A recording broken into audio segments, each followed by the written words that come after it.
एक तरफ जहां पूरे देश में दीपावली की खूब धूम है, वहीं पुंछ जिले में भारत पाकिस्तान नियंत्रण रेखा पर भी इसकी धूम है।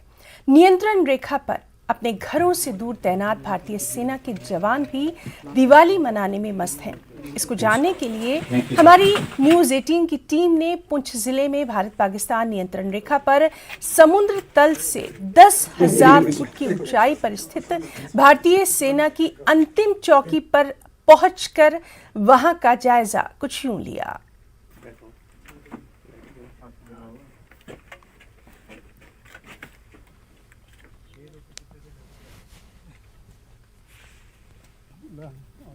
आ रहे पुंछ जिले में एलओसी पर 10,000 फीट की ऊंचाई पर जो है हमारे जवान लगातार जो है चौकी के साथ जो है वो दिवाली की खुशियां मना रहे हैं और दिवाली जो है बड़े जोश खोश से मनाई जा रही है। जानते हैं जवानों को क्या कहना है इस दिवाली को लेकर। सर बताइए किस तरह का जोश है।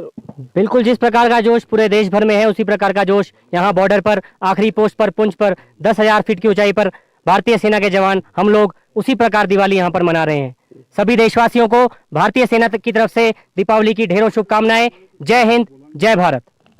तो देखिए किस प्रकार का जोश है जो जवानों में और वो खुशी से दिवाली मना रहे हैं। उनका ये कहना है कि दिवाली वाले दिन पूरा देश जो है वो खुशी से दिवाली मनाए, सुरक्षित रहे। मुनीश शर्मा, न्यूज़ 18।